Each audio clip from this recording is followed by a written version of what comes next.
আসসালামু আলাইকুম। অর্থনৈতিক শুমারি 2023 প্রকল্প হতে আপনাদের সকলকে স্বাগত জানাচ্ছি। অর্থনৈতিক শুমারি 2024-এর লিস্টিং ফর্ম পূরণ পদ্ধতি সম্পর্কে আমরা আলোকপাত করব। আমাদের লিস্টিং ফর্মে মোট 6টি প্রশ্ন রয়েছে এবং এই 6টি প্রশ্নের অধীনে আরো কতগুলো সাব প্রশ্ন রয়েছে। প্রশ্ন 1 হতে 4 সকল ইউনিটের জন্য প্রযোজ্য হবে। প্রশ্ন 5-এর ক হতে ঝ শুধুমাত্র খানার ক্ষেত্রে প্রযোজ্য হবে। আবার প্রশ্ন 6-এর ক হতে ঘ শুধুমাত্র প্রতিষ্ঠানের ক্ষেত্রে প্রযোজ্য হবে। উত্তর লেখার ক্ষেত্রে ইংরেজিতে লিখতে হবে, কোনোভাবেই বাংলা টেক্সট লেখা যাবে না। ডিজিট লেখার সময়ও ইংরেজিতে লিখতে হবে। আমি কথাটি আবার বলছি, উত্তর লেখার ক্ষেত্রে ইংরেজিতে লিখতে হবে, কোনোভাবেই বাংলা টেক্সট লেখা যাবে না। ডিজিট লেখার সময়ও অবশ্যই ইংরেজিতে লিখতে হবে। এবারে আমরা আলোকপাত করব প্রশ্ন 1 থেকে 4-এর উপরে। প্রশ্ন 1 থেকে 4 কিভাবে পূরণ করতে হয় তা সম্পর্কে জানব। প্রশ্ন 1-এ রয়েছে ক্রমিক নং। ইউনিটের ক্রমিক নং 001 হতে শুরু হবে, যা ক্যাপিতে স্বয়ংক্রিয়ভাবে প্রদর্শিত হবে। ক্যাপিতে প্রদর্শিত ক্রমিক নম্বর অবশ্যই খানা বা প্রতিষ্ঠানের দেয়াল বা দৃশ্যমান কোনো স্থানে স্থায়ী মার্কার দিয়ে ECL 001, ECL 002, ECL 003 এভাবে লিখতে হবে। ইউনিটের ক্রমিক নং জনসময়ের গণনা এলাকা ভিত্তিক হবে, অর্থাৎ প্রতিটি গণনা এলাকায় 001 হতে শুরু হবে। মূল শুমারির সময় নম্বর দেখে তথ্য সংগ্রহকারী যেন অর্থনৈতিক ইউনিট চিহ্নিত করতে পারেন, তাই ক্রমিক নম্বরটি সংশ্লিষ্ট ইউনিটের দৃশ্যমান স্থানে আবশ্যিকভাবে দিতে হবে। 2 নম্বর প্রশ্নে আমরা দেখতে পাচ্ছি ইউনিটের নাম, অর্থাৎ খানা প্রধান বা প্রতিষ্ঠানের নাম। এখানে ইউনিটটি খানা হলে খানা প্রধানের নাম এবং ইউনিটটি প্রতিষ্ঠান হলে প্রতিষ্ঠানের নাম অবশ্যই ইংরেজিতে লিখতে হবে। যেমন তালিকাকারী যদি বিবিএস সদর দপ্তরে গমন করে, তবে এর নাম বাংলাদেশ ব্যুরো অফ স্ট্যাটিস্টিক্স লিখবে।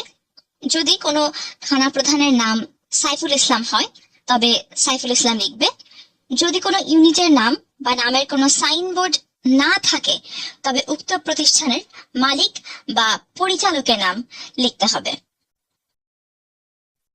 প্রশ্ন 3-এ রয়েছে পূর্ণাঙ্গ ঠিকানা। পূর্ণাঙ্গ ঠিকানার অধীনে 3টি সাব প্রশ্ন রয়েছে। 3-এর ক-তে রয়েছে পাড়া, ব্লক, সেক্টর, রাস্তার নাম, হোল্ডিং বা অ্যাপার্টমেন্ট নং।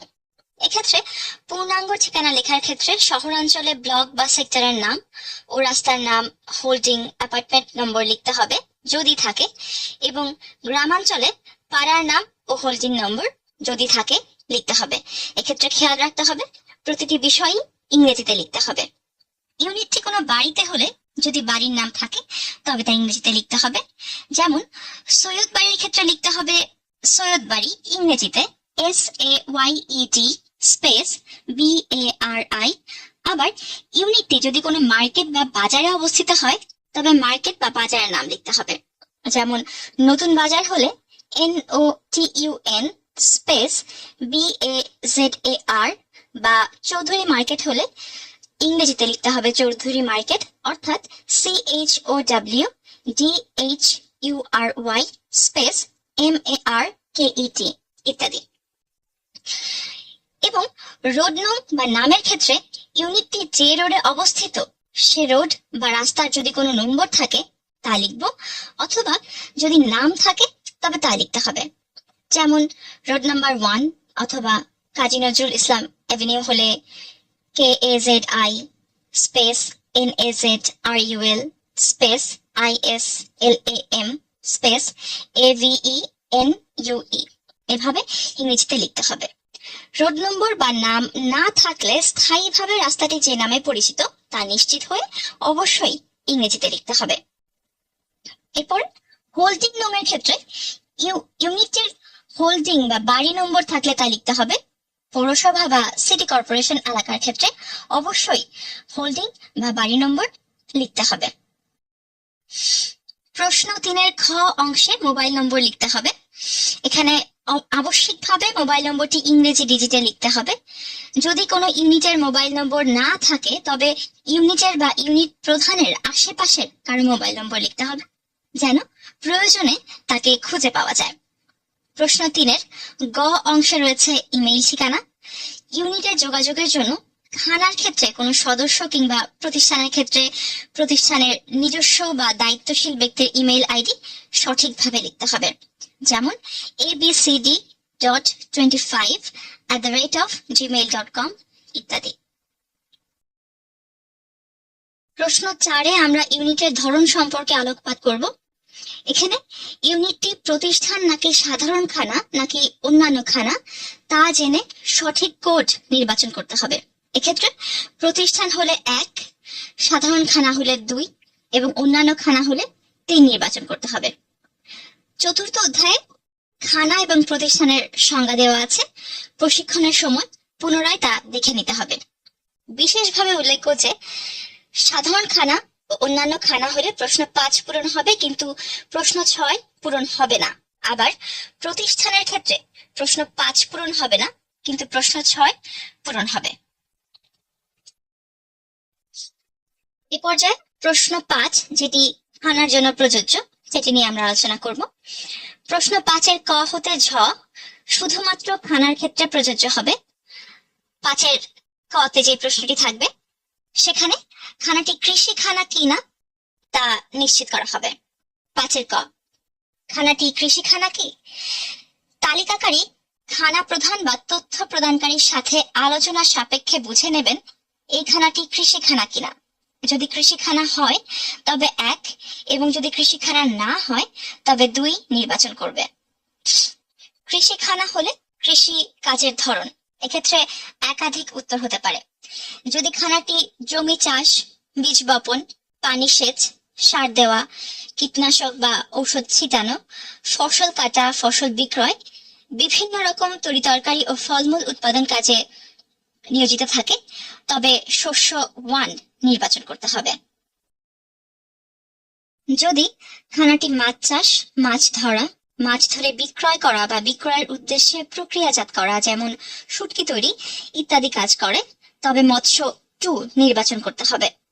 যদি খানাটি গরু, ছাগল, মহিষ, অন্যান্য পশুপালন, হাঁস, মুরগি, অন্যান্য পাখি পালন করে তবে প্রাণী সম্পদ 3 নির্বাচন করতে হবে।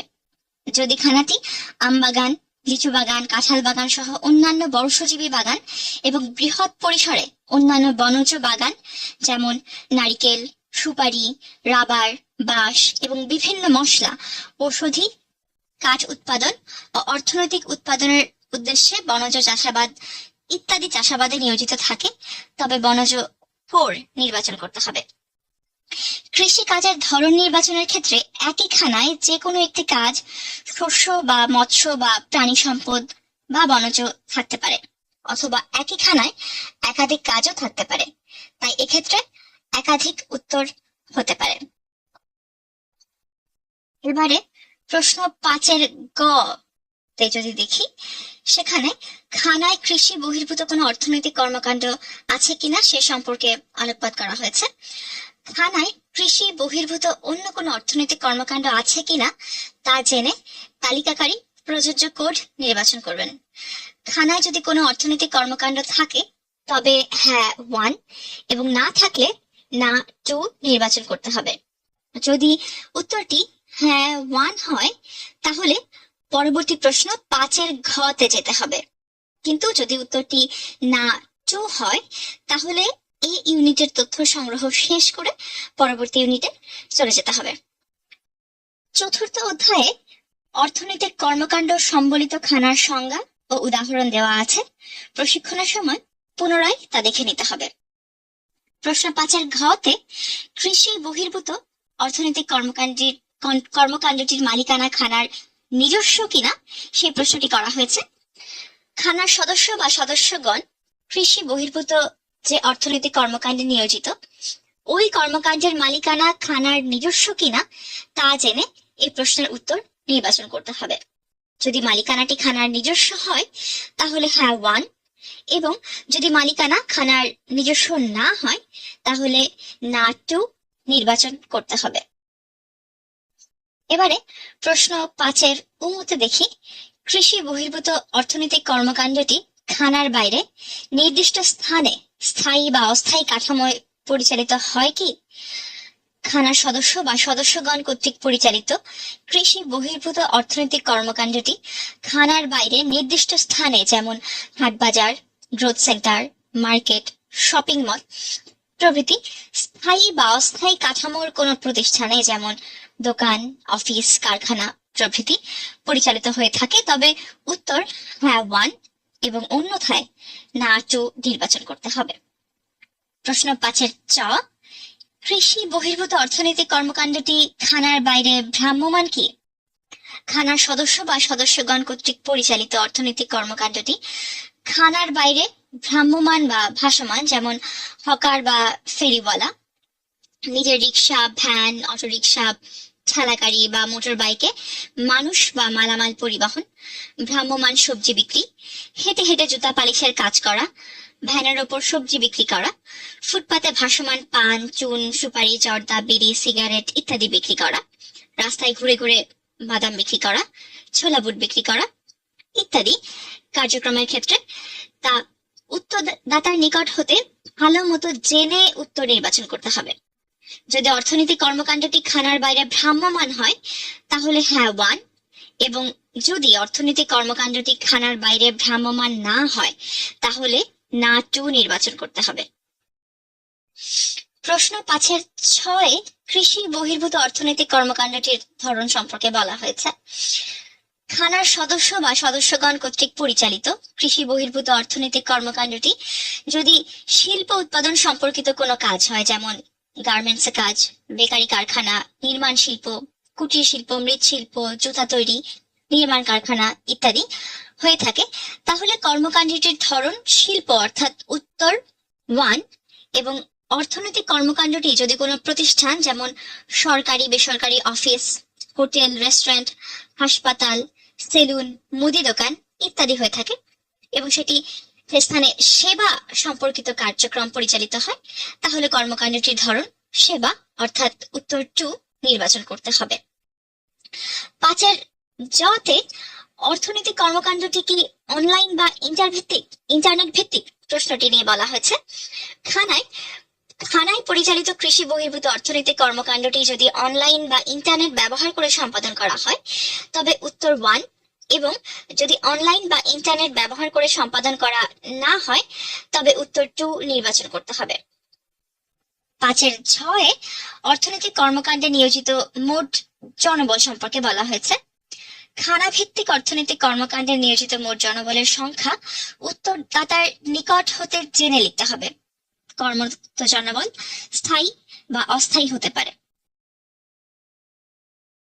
পত্রের প্রশ্ন নং 6 শুধুমাত্র প্রতিষ্ঠানের ক্ষেত্রে প্রযোজ্য হবে। 6-এর ক-তে অর্থনৈতিক কর্মকাণ্ডের ধরন সম্পর্কে আলোকপাত করা হয়েছে। যদি প্রতিষ্ঠানটি কৃষি হয় তবে 1, শিল্প হলে 2 এবং সেবা হলে 3 নির্বাচন করতে হবে।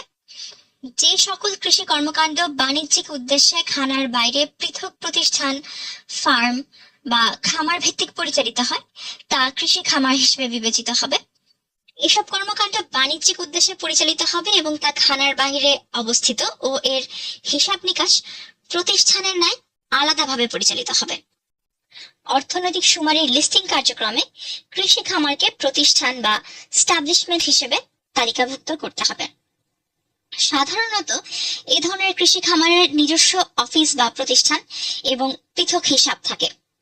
এই ধরনের খামারের তথ্য সরাসরি অফিস বা প্রতিষ্ঠান থেকে সংগ্রহ করতে হবে।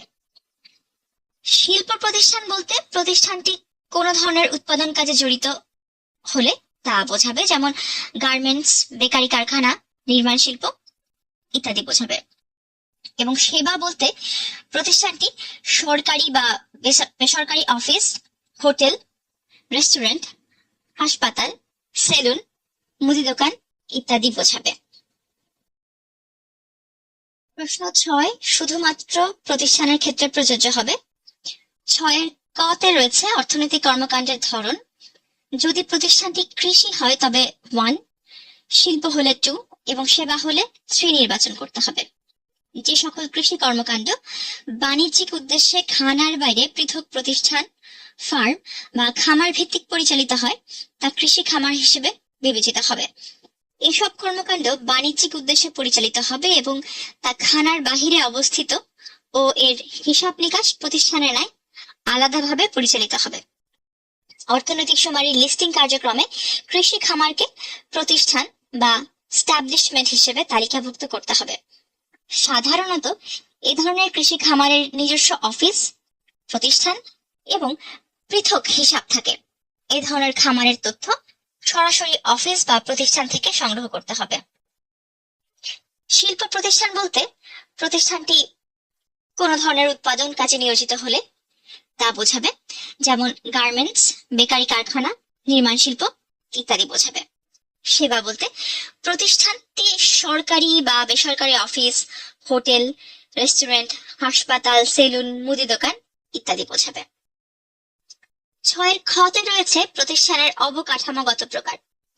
তালিকাকারী প্রতিষ্ঠানের অবকাঠামোগত প্রকার স্থায়ী হলে 1 এবং অস্থায়ী হলে 2 লিখবেন। স্থায়ী প্রতিষ্ঠানগুলো স্থায়ী স্থাপনা সহ নির্দিষ্ট স্থানে অবস্থিত এবং প্রধানত এক ধরনের কর্মকাণ্ডে নিয়োজিত থাকে। ক্ষেত্র বিশেষে একের অধিক কর্মকাণ্ডে নিয়োজিত থাকলে অধিকতর আয়ের ভিত্তিতে প্রধান কর্মকাণ্ডটিকে বিবেচনা করতে হবে। অস্থায়ী প্রতিষ্ঠানের কোনো স্থায়ী কাঠামো বা ঘর থাকে না, তবে অস্থায়ী ছাউনি কিংবা অস্থায়ী বেড়া বা বেষ্টনী থাকতে পারে। সংজ্ঞা সংক্রান্ত অধ্যায়ে স্থায়ী এবং অস্থায়ী প্রতিষ্ঠানের সংজ্ঞা দেওয়া আছে, তা পুনরায় দেখে নেওয়া যেতে পারে। প্রশ্ন 6 গতে প্রতিষ্ঠানের আইনগত মালিকানার বিষয়টি এসেছে। যদি প্রতিষ্ঠানের মালিকানা একক ব্যক্তি বা পারিবারিক হয় তবে 1, অংশীদারি হলে 2, প্রাইভেট লিমিটেড কোম্পানি হলে 3, পাবলিক লিমিটেড কোম্পানি হলে 4, সরকারি হলে 5, স্বায়ত্তশাসিত হলে 6, বিদেশি মালিকানা হলে 7, যৌথ মালিকানা অর্থাৎ দেশি ও বিদেশি যৌথ মালিকানা হলে 8, সমবায় হলে 9, অলাভজনক হলে 10, অন্যান্য হলে 11 নির্বাচন করতে হবে। প্রশ্ন 6 ঘতে কর্মরত মোট জনবল নিয়ে বলা হয়েছে। প্রতিষ্ঠানে কর্মরত জনবল সংখ্যা আনতে হবে। কর্মরত জনবল স্থায়ী বা অস্থায়ী হতে পারে। এই ছিল আমাদের লিস্টিং ফর্ম পূরণ পদ্ধতি সম্পর্কে আলোচনা। সবাইকে আবারও ধন্যবাদ এবং সালাম। আসসালামু আলাইকুম।